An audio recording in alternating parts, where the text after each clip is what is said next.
Hey, hey, hey, everyone. This is Rita Joy, and welcome to Monetize Your Passion. So this summit has always been about how to get clarity on your biggest passion, make a difference, and build a work from anywhere business. And today, my guest, I'm so excited to be interviewing because she pretty much has been running big businesses and multi-million dollar businesses for quite some time. She knows exactly what it feels like to have the bank call you up and ask for $1.5 million from you, to take it back. And she knows the feeling of what it takes to sign and sell your own company for $9 million. That's a sweet feeling. And I'm very excited to bring her. She's the founder of DecisiveMinds.com. And today she's going to get us to really clarify what it's going to take to become decisive and create our own business from anywhere. So Michele, welcome to Monetize Your Passion. Yeah, I'm so excited to be here. This is going to be fun. It is going to be fun. So my first question now, I know that you once were a Mary Kay director. I know that your family owned a business. Tell me, how did your journey of finding something worth monetizing begin? What was that like for you? So yeah, I've done a little bit of everything in my life. I am, I'm a third generation entrepreneur. So I tell everyone I was born into a family that had kids to guarantee they had employees. When I was born, we owned a grocery store, a mobile home park, a wrecker service. My dad started our trucking company when I was 7. You name it, we probably did. If we thought we could make a dime doing it, we did it. And so I did. I learned, I was working by the age of 5 in the store. I really didn't know other kids didn't do that. I thought everyone did that. And that built my passion for business. I have spent an entire lifetime just like everything, breathe, eat, sleep, whatever I'm doing, it's around entrepreneurship and business. And so, that's just, it is who I am. It is bred into me from birth, truly. Beautiful. And is that how Mary Kay came in? Because is Mary Kay multi-level marketing?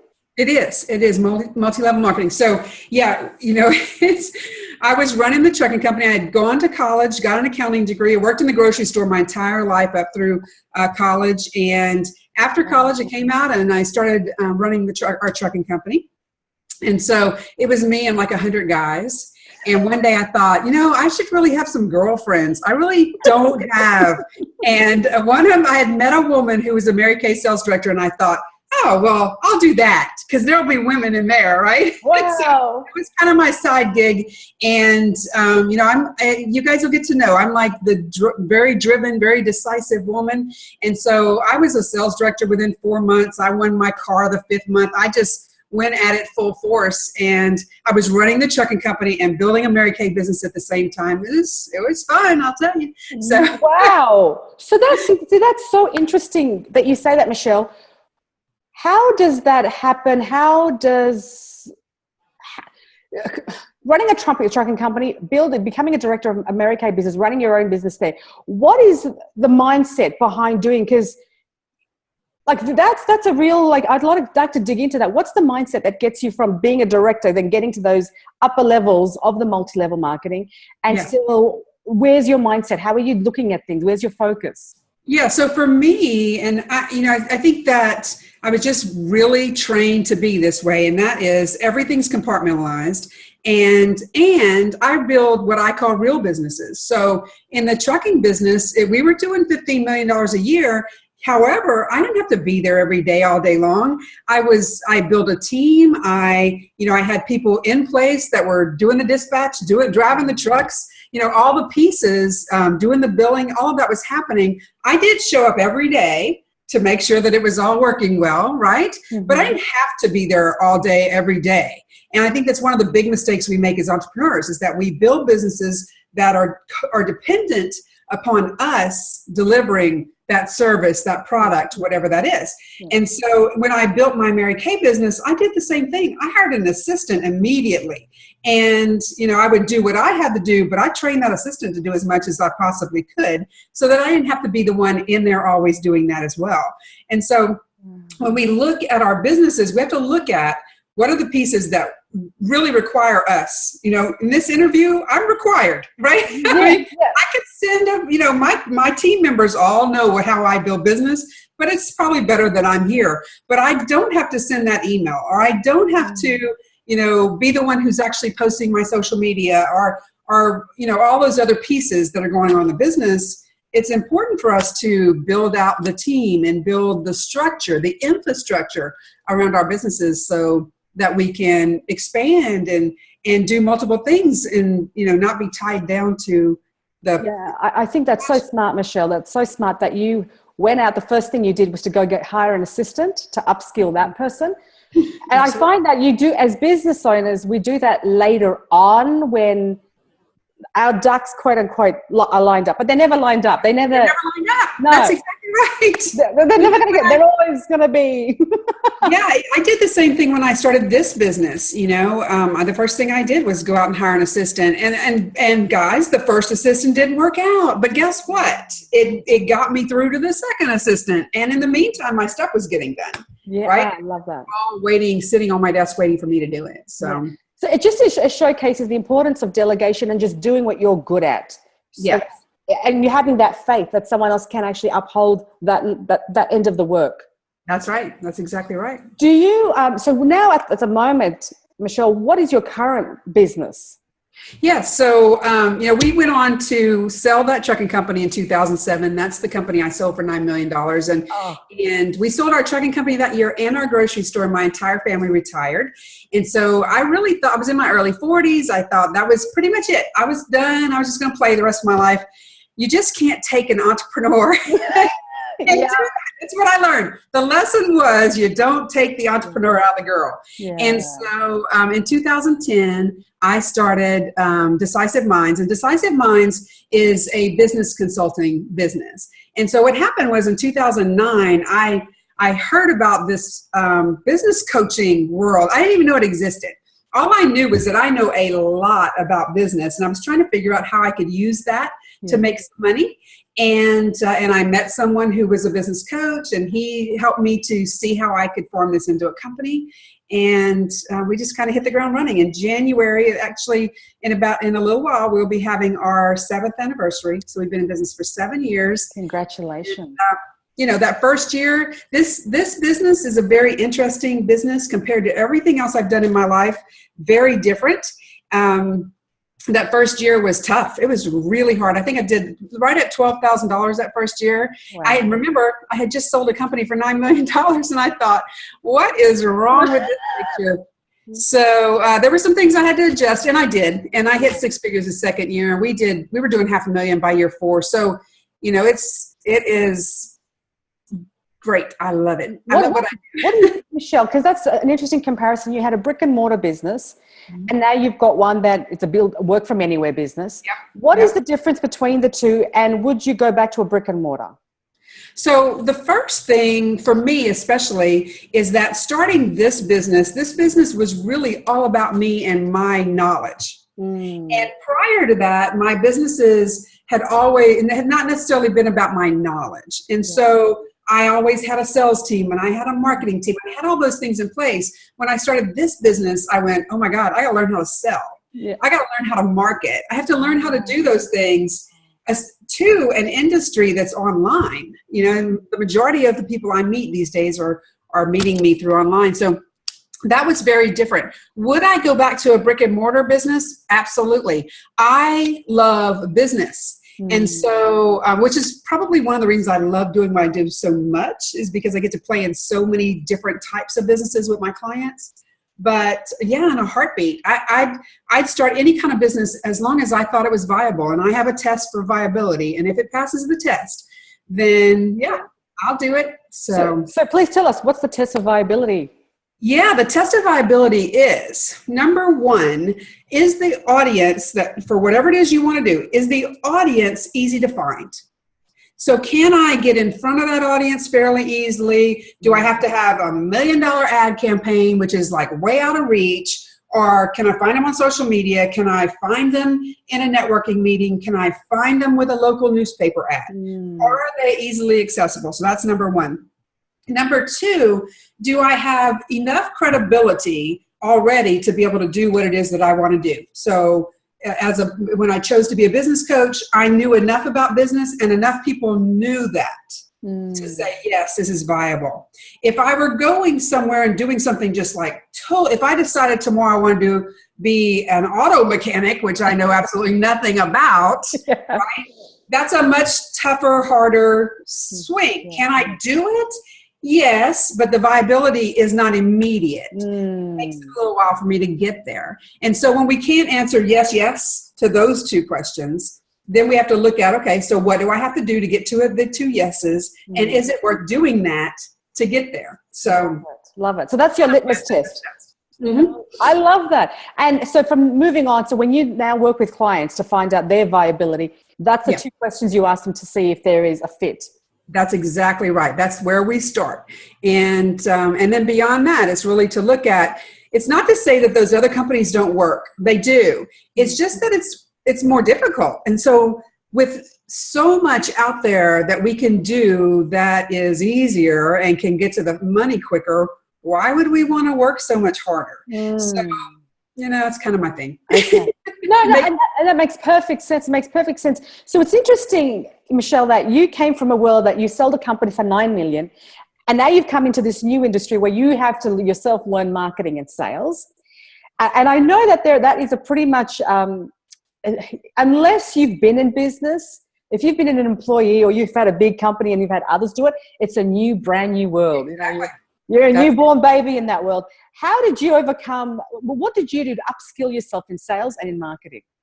Yeah, so it was really interesting. I'll tell you, what you don't know about me is that I am very introverted and very shy. No. Oh my gosh, like extreme. And so when I met the first coach that I hired, who was going to help me design this company, I told him, I said, listen, I'm going to do this, but I'm not going to go out there and talk to people, and I'm not going to network, and I'm not going to speak. And he's like, oh yeah, you are. And I said, no, I'm not. Remember that $12,000 a year? That was the year where I was insistent that I wasn't going to do those things. Yeah. And he was right. I had to. I have what I call, my seconds of courage.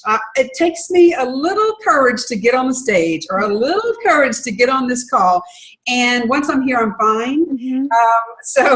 But I had to. That's probably the reasons I had to go find sales and marketing, because my entire life I had kind of fixed that by putting someone else in the role.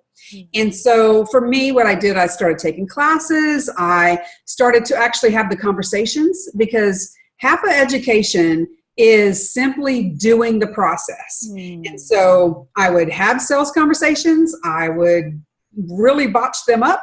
I would go back to my coach and say, this is what I did. And he would say, okay, well, that I would have done this differently, and try saying that next time.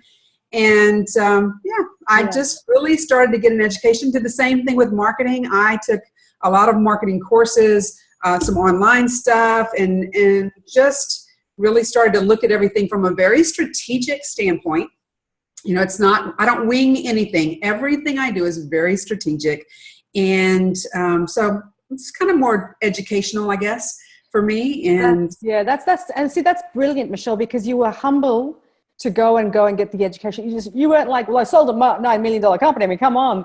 That's wrong with the people. I'd still be sitting there doing $12,000 a year if I'd acted like that. Yeah, that is so true. And it's just enlightening to know that even over a $9 million selling of a company, you actually went out and re-educated yourself in those areas where you were like, I got to get this right. I got to know how to do it. I believe that business is business. There are core pieces of all businesses that are the same. And I've had so many different types of businesses. That's true. However, we are living it's a very different world than it was 20 years ago in my grocery store, or 20 years ago in our trucking company. I mean, being in an online world, a world where people have instant access to everything, it's exciting, because it has taken us down a path where we can truly compete with the big boys. We don't have to have that $1 million ad running to compete with Coca-Cola or anything anymore, right? Yeah. So we can truly compete, but at the same time, it means we can truly compete. And so if we don't step up, right, our competition will step up. I love it. Yeah. I love the thing that's behind you, intoxicated by possibilities. Isn't that awesome? I used to tell my clients that all the time. I love the possibility. And then I ran across that picture and I was like, oh my God, that's it. Because I look for the possibility in everything. How can this work? What does this look like? How can we do this different? Yeah. Right. So, and you know what, don't you think, Michelle, and it's interesting because when you sold your company, you're like, well, I got to go back into it because, you know, an entrepreneur is an entrepreneur is an entrepreneur. yeah. Is that everything that you, I was actually talking to a friend of mine last night, that everything that you do when you step into the world of business, everything becomes a possibility because the business demands that mindset from you. And That's so exactly right. everything, there is a way. We just have to find, we just haven't found it yet. We've just got to find that way. We've just got to, whether it's your relationships, whether it's your kids, there's always a way. The important thing to know is that, you know, not everything we do is successful. And I grew up in a family of entrepreneurs. And so my friends used to say things to me like, well, everything your family touches turns to gold. That's not true. The reality is we touch so much. We try so much. You know, my goal in Decisive Minds is not that 100% of the stuff works. It's that 20% really knocks it out of the park. I usually completely fail at half of it, and about 30% does okay. It's that 20% that knocks it out of the park that really makes us a lot of money. Yeah. So, you know, it's important because we just keep going, and the next thing comes, the next thing, and sometimes it works, and sometimes it doesn't. It doesn't matter. I'm doing the next thing. Yeah. And so, you know, I love that. I love that tenacity. Was it ever hard for you, having completed an accounting degree, like you're an accountant now, and you're working at a grocery store? Yeah. Did that ever make you feel, because I know people say to me, that makes me feel less than. Oh, no. No. So here's the thing. I have never worked anywhere I didn't feel like I was in charge. So you know, I put myself in charge. I will say to everybody that there was a time when I thought I needed to go get a real job. And so there was, back in the early 90s in Louisiana, I live in Louisiana, in the early 90s, the oil field crashed, and our trucking company and our grocery store, we were very much meshed in the oil field industry here. And so things got really tough. And I was the oldest grandchild, or the oldest child that had a college education. So I thought, I'll go get a job. So I moved to Dallas and got a job with CompUSA, and I got a general accounting position.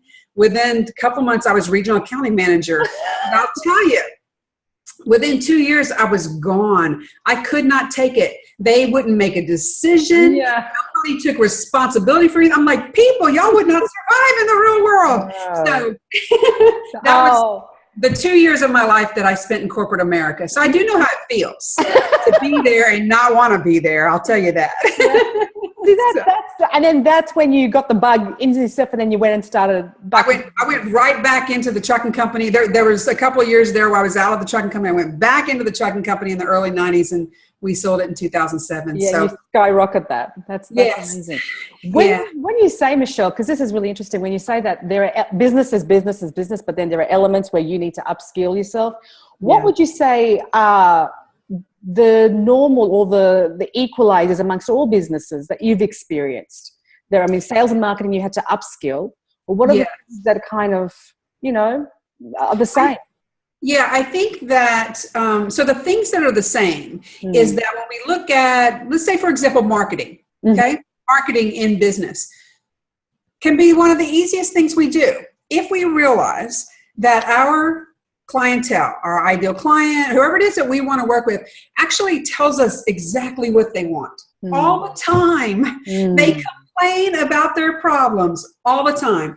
And if we would pay attention and simply use their words in our marketing, then they have this immediate connection to us. Yeah. And so it doesn't matter what business I'm in, I can nail your marketing message just by teaching you to listen clearly to what your people are saying and to not summarize it, to just turn around and use their words. You know, I don't know if you can see it back there. My book that I wrote last year is called Take the Risks or Get a Job. Oh, I love that. I love that title. I love it. Thank you. Everyone says that, and I'll tell you why. Because I don't go a month without somebody saying to me, and sometimes it's weekly, without somebody saying to me, Michelle, if I don't figure this out, I'm going to have to get a job. They say that to me all the time. So I knew when I wrote that next book, I needed the words get a job in there. Take the risks or get a job. So and that's the thing. They're telling you guys everything they want you to tell them back. Oh, I love that. Yeah, then they have that connection. So there are lots of different things about businesses that are the same across the board. They might be different words for us in marketing, but the approach is the same. The things we do are the same. So, yeah. See, that's really interesting, Michele. So when you say use your client's language in attracting them, because don't try and get fancy pantsy, just that's where people go really wrong. Yeah, it just be straight talking, just like they are. When you say, like, when I love the title of the book, when did you release the book? It's been about a year and a half. Oh, I love it. So take the risks or go get a job. Yeah, or get a job. That's right. Straight in your face, right? It's just it's kind of me. But it's what you had to do first year. You had to, from getting over 12,000 a year in your current. Absolutely. That's it. I did. I had to take the risk. I had to start speaking when I didn't want to. I had to start networking when I didn't want to. I also got really smart about those things. I don't network anywhere that I don't have a friend. And those friends bring me people. So I don't really have to meet anybody. They're just going to bring them to me in the room. Great. So can you elaborate? Because I know there's people listening who do network and they're listening to them. What do you mean by bring a friend? Yeah, so I am an extreme introvert, and one of the hardest things for me to do is be in a room and have to meet people. And so what I learned really early on is that there are tons of people in this world that are not extroverts. I mean, introverts. They're extroverts, right? And so I've got all these friends who will meet inevitably everybody in that room. So anytime I'm going networking, I call one of them and say, "Hey, it's time to go to so-and-so. Are you ready?" Okay. And in that room, they will bring everybody they meet over to meet me. And so I just stand in my little spot and people come over and talk to me. It's great. I love it. And I love that because you worked out a way, Michele, to overcome the limitation.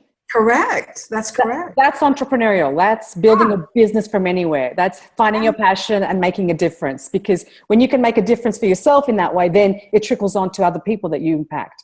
Absolutely. Oh, I absolutely love that. So, and what would you say? I mean, that's because what I love about that is it's so easy to go into comfort zone. It's so easy to say, it's just not for me. I don't do that kind of stuff, and take the road of, I know what's right. But when you're going into building a work from anywhere business and really monetizing your passion, there's a lot of humbleness that has to come into the equation. Absolutely. We just kind of have to suck it up and do it, So as scary as it is, and just know it's scary for all of us. It's just, what are you willing to do? What are you willing to do to have what you say you want? Yeah. So, Absolutely. Yeah. And Michele, do you find when you work with your clients, do they start with, I have a business idea, Michele? Or do they say, I have a passion? How do I make it into a business? Where do they come to you? At what point? Usually my clients have been trying to be in business for a little while. So they sometimes they come to me and they still have their day job. But the majority of them come to me and they've been in business for a couple of years, very much in the struggle. It's not working. They're not making money. They've been maybe they had put money away before they left their job, and now they're running low. They're starting to panic because it's getting towards the end. So they do, I would say the majority of them start that job because they had a passion. Or something they felt like they were really good at. But I would, one of my clients is a publicist. That's just her thing. That's her passion. I have a brander that's a client. That's her passion. I have a website designer. That's his passion. So, yeah, I think that's... So they come with that passion to you. Mm-hmm. Okay, they need to work that out. Now, I know that you've been very generous with our group, Michele, and that you're giving us a gift as a complimentary gift for anyone that's listening, and it's called highlypaidauthority.com. Can you tell us a bit about that, please? Yeah, so I recorded 3 videos. One of the things I see for entrepreneurs, especially service-based entrepreneurs do not charge what they're worth. They don't. Inevitably, somebody's going to show up to work with me, and the first thing we're going to do is increase their prices. And so I wanted to help people see that they can go from what I call under-earning expert. There's this whole under-earning expert thing going on. Love it. to a highly paid authority. That's what I want you to be, as a highly paid authority. So the first video talks about how you can take, if you've written a book or you have, some kind of low-end product, how you can take something like a $10 book and turn it into a $200 product. It's really easy. And so the first video tells you how to do that.